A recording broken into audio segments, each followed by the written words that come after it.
నది దాటడానికి దారి తెగిపోకుండా కట్టే నిర్మాణాలను మనం వారధి చెప్పుకుంటాం. పూర్వంలో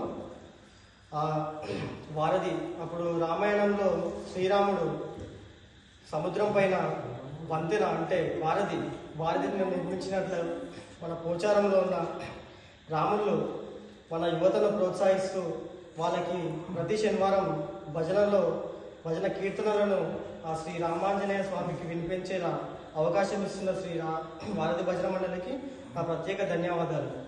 మరియు మన భజన మరింత మెరుగుపడాలి అంటే మనం ఎంచుకోబోయే పాటలో ఉంటుంది.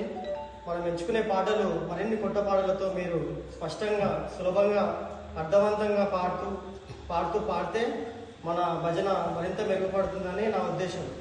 మరియు తబలిస్టులకు నేను ముఖ్యంగా చెప్పేది ఏంటంటే పాట పాడేటప్పుడు స్లోగా కొడుతూ పాట కోరస్ ఇచ్చేటప్పుడు స్పీడ్గా కొడితే పాట అందరికి అర్థమవుతుంది, భజన కూడా అద్భుతంగా జరుగుతుందని నా ఉద్దేశం. మరియు అన్యత